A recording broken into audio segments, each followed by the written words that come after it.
Hello students, welcome back to my channel. आज हम बात करने वाले हैं बायोलॉजिकल क्लासिफिकेशन चैप्टर का बहुत ही इंपॉर्टेंट टॉपिक किंगडम फंगी। इससे पहले हमने लास्ट वीडियो में किंगडम फंगी को थोड़ा इजी वे में कैरेक्टर्स में मैंने पढ़ाया था। अब हम उसको ब्रीफली पढ़ेंगे इस वीडियो में। किंगडम फंगी को हम कवर करेंगे हैबिटेट, स्ट्रक्चर, न्यूट्रिशन, इन तीनों चीज़ों को हम इस वीडियो में कवर करेंगे। ठीक है, तो शुरू करते हैं स्टूडेंट्स। आज किंगडम फंगी को हम थोड़ा सा ब्रीफली देखेंगे। किंगडम फंगी एक सेपरेट किंगडम है। उसकी हैबिटेट, रिप्रोडक्शन, उसके एग्जाम्पल्स थोड़ा सा ब्रीफली समझेंगे। जैसे कि आप सभी को पता है कि फंगी एक यूनिक किंगडम है जो हेटेरोट्रॉफिक ऑर्गेनिजम्स का ग्रुप है। ओके, हेटेरोट्रॉफिक ऑर्गेनिजम्स हैं। ठीक है, ये अपना खाना खुद नहीं बना सकते जैसे कि प्लांट्स बनाते हैं, ये दूसरे ऑर्गेनिजम्स पर डिपेंड करते हैं। ठीक है, ये आपने पिछले कैरेक्टरिस्टिक्स में किंगडम फंगी के पढ़ा ही होगा। अब हम समझते हैं उसकी हैबिटेट। तो किंगडम फंगी के हैबिटेट पढ़ते हैं थोड़ा ब्रीफली, तो आपको समझ में आएगा किंगडम फंगी के बारे में easily for your revision, for your exams, in everything. Okay okay, तो students, fungi are cosmopolitan, meaning they are found everywhere. Fungi cosmopolitan होते हैं, ये हर जगह पाए जाते हैं, जैसे कि air, water, soil, on plants and animal. ठीक है, फंगी जो है एयर, वाटर, सॉइल, प्लांट्स और एनिमल हर जगह पाए जाते हैं। ओके, तो students, they prefer warm and humid places which is why food spoils quickly outside the refrigerator.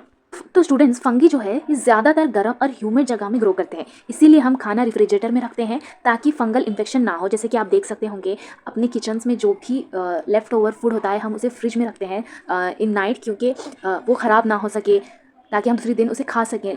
क्यों रखा जाता है? क्योंकि हम उसे नाइट में बाहर रखेंगे तो उसकी गर्माहट से जो है उसमें फंगल इन्फेक्शन आ जाएगा। ठीक है, तो स्टूडेंट, और मॉइस्ट ब्रेड, फंगी जो है मॉइस्ट ब्रेड मतलब गीले ब्रेड पे उगती है, रॉटन फ्रूट, सड़े हुए फ्रूट्स पे। Mushroom and toadstools also are fungi. White spots and mustard leaves जो है पैरासाइटिक फंगस होते हैं। स्ट्रक्चर ऑफ फंगी पढ़ेंगे। ओके, तो students, except yeast all fungi are filamentous, मतलब ईस्ट को छोड़कर सब फंगी फिलामेंटियस होते हैं। अब आप बोलोगे कि फिलामेंटस क्या होता है?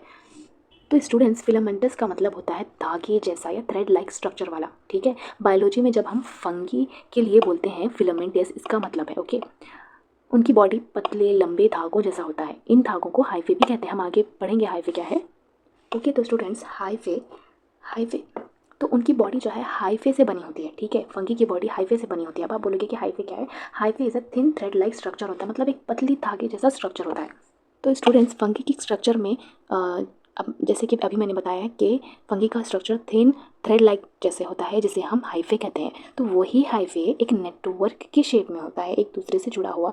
इस नेटवर्क को, इस पतली से स्ट्रक्चर को जो है माइसेलियम कहते हैं। Network of hyphae is called mycelium. Okay, तो स्टूडेंट्स, अब हाइफे भी जो है टू टाइप्स के होते हैं। ओके, तो स्टूडेंट्स, आपको पता लग गया है कि हाइफे क्या है। हाइफे एक थ्रेड लाइक स्ट्रक्चर है, और इस हाइफे का जो नेटवर्क होता है उसे हम माइसेलियम कहते हैं। जो एक दूसरे से जुड़े हुए थ्रेड लाइक स्ट्रक्चर्स होते हैं, ये पूरे स्ट्रक्चर को माइसेलियम कहते हैं। दैट्स इज, हाइफे भी टू टाइप्स के होते हैं, coenocytic hyphae, septate hyphae. Okay, तो स्टूडेंट, पहले टाइप की बात करते हैं, सिनोसाइटिक हाइफे। ये क्या होता है? No cross wall multinucleated, मतलब इसमें सेप्टा सेप्टा क्रॉस वॉल नहीं होती, एक कंटिन्यूस ट्यूब होता है और मल्टी न्यूक्लियाई होते हैं। ओके, ये मल्टी न्यूक्लिएटेड होते हैं।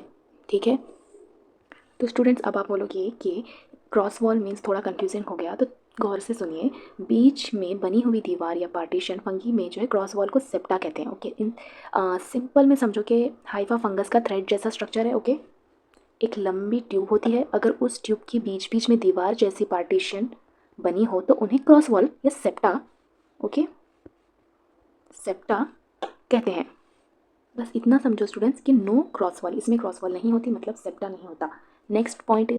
ओके, तो next type is, second type is septate hyphae. Okay, तो स्टूडेंट है, इसमें क्या होता है? Have cross walls.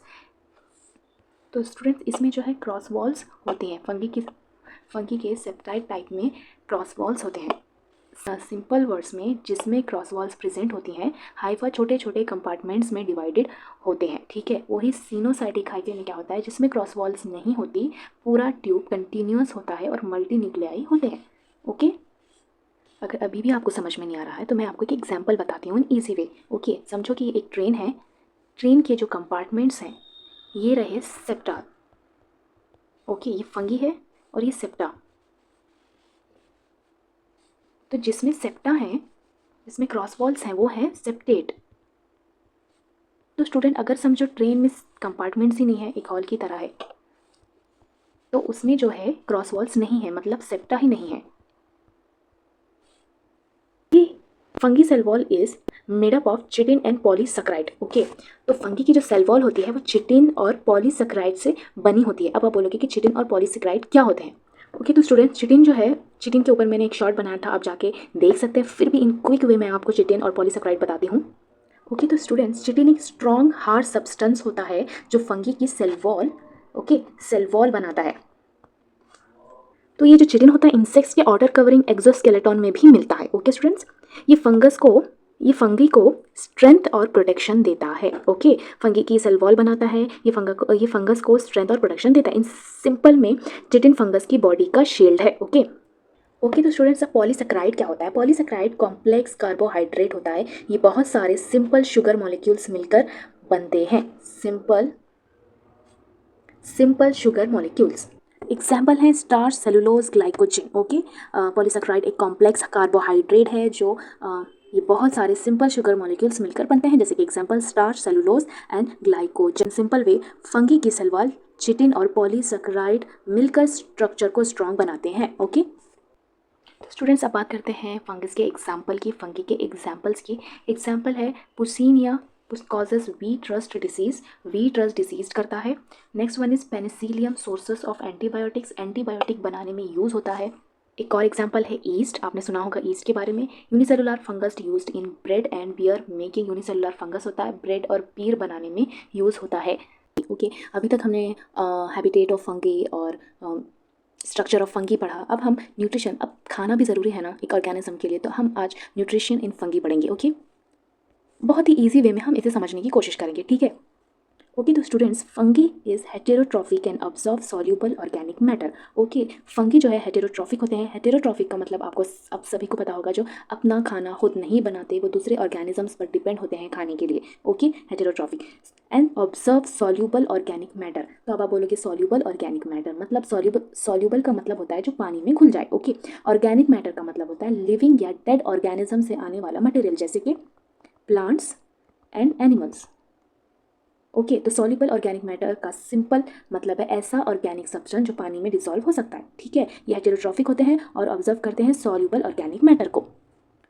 फंगी अपना खाना खुद नहीं बनाते, ये डेड प्लांट्स और एनिमल पर डाइजेस्टिव एंजाइम्स रिलीज करते हैं। ओके, वो कॉम्प्लेक्स फूड को तोड़कर सिंपल सॉल्युबल ऑर्गेनिक मैटर बना देते हैं। फिर फंगी उसे डिसॉल्व्ड फूड को ऑब्जर्व कर लेते हैं। ओके, फॉर एग्जाम्पल सोचो रोटी को पानी में डाल दो और वो नरम होकर टूट जाए। ठीक है, फंगी भी डेड लीव्स या फ्रूट्स को तोड़कर उन्हें सॉल्युबल बना देते हैं और फिर ऑब्जर्व करते हैं।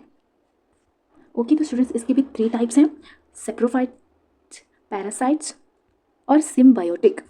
ओके, तो स्टूडेंट्स शुरू करते हैं सेप्रोफाइट पे। अगर आपको ब्रीफली सेप्रोफाइट्स के बारे में नहीं पता तो you can go and check it out my short. तो सेप्रोफाइट मतलब फीड डेड ऑर्गेनिक मैटर। जो सेप्रोफाइटिक फंगी होते हैं वो डेड ऑर्गेनिक मैटर को फीड करते हैं, डेड ऑर्गेनिक मैटर को खाते हैं, यानी सड़े और मरे हुए डिकेइंग सड़े हुए ऑर्गेनिक मैटर पर फीड करते हैं। जो fungi dead plants, dead animals या सड़े हुए लीव्स पर ग्रो करते हैं और उनसे न्यूट्रिशन लेते हैं, उन्हें सेप्रोफाइटिक फंगी कहते हैं। ठीक है, ये पहले एंजाइम्स रिलीज करते हैं, फिर डेड मटेरियल को तोड़कर सॉल्युबल ऑर्गेनिक मैटर बना देते हैं और फिर उसको ऑब्जर्व कर लेते हैं। इसे हेटेरोट्रॉफिक भी कह सकते हैं हम। ठीक है, ओके, तो स्टूडेंट नेक्स्ट है पैरासाइटिक। पैरासाइटिक फंगी भी बोल सकते हैं, डिपेंड ऑन लिविंग प्लांट्स और एनिमल्स। ठीक है, जो किसी लिविंग ऑर्गेनिज्म होस्ट पर डिपेंड करे और उससे न्यूट्रिशन ले। ठीक है, इन सिंपल डेफिनेशन पैरासाइट वो ऑर्गेनिज्म होते हैं जो खुद खाना नहीं बनाते, किसी लिविंग प्लांट या एनिमल के ऊपर या अंदर रहते हैं। ठीक है, किसी लिविंग प्लांट या एनिमल के ऊपर या अंदर रहते हैं, उससे फूड लेते हैं और अक्सर होस्ट को नुकसान पहुंचाता है। उनका अंदर या बाहर रहना किसी प्लांट या एनिमल पे, ये जो है उस ऑर्गेनिजम्स को नुकसान भी पहुंचाता है एक होस्ट के तौर पर। ठीक है, ओके, तो स्टूडेंट उसका एक बहुत ही कॉमन एग्जांपल है पैरासाइटिक फंगी का, प्यूशिनिया, जो वीट प्लांट पर रहते हैं और डिसीज करता है wheat rust. Wheat rust. Okay, अगर फिर भी आपको समझ नहीं आ रहा, सोचो एक मॉस्किटो वो इंसान का ब्लड पीता है। ठीक है, इंसान को नुकसान होता है, मॉस्किटो पैरासाइट है, दैट्स इट। ओके स्टूडेंट्स, अब बात करते हैं सिम्बायोटिक की। Symbiotic live in mutual association. ठीक है, दो ऑर्गेनिजम्स का साथ में रहना और एक दूसरे को बेनिफिट देना, इस रिलेशनशिप को सिम्बायोसिस भी कहते हैं। ठीक है, इन सिंपल डेफिनेशन, जब दो अलग ऑर्गेनिज्म मिलकर रहते हैं और दोनों को फायदा होता है तो उसे सिम्बायोटिक रिलेशनशिप कहते हैं। ठीक है, ऐसे ही एक साथ रहना, म्यूचुअल एसोसिएशन, जो एक दूसरे को बेनिफिट दे। ठीक है, उसे सिम्बायोटिक या सिम्बायोसिस भी कहते हैं। ओके, तो इनके एग्जाम्पल है सिम्बायोटिक के लाइकन्स जो फंगी प्लस आल्गे होते हैं, ठीक है। और एक एग्जाम्पल है mycorrhiza fungi plus plant roots जो एक दूसरे के साथ रहते हैं, म्यूचुअल एसोसिएशन जो एक दूसरे को बेनिफिट देते हैं, ठीक है। ओके, तो स्टूडेंट्स ये रहा nutrition of habitat structure nutrition of kingdom fungi. बहुत ही इजी वे में एक्सप्लेनेशन है, आपको हेल्प होगा in revision, in board exams, in NEET exams. अगर वीडियो हेल्पफुल लगा हो तो please like share and subscribe to my channel. Continue करेंगे नेक्स्ट वीडियो में रिप्रोडक्शन ऑफ फंगी।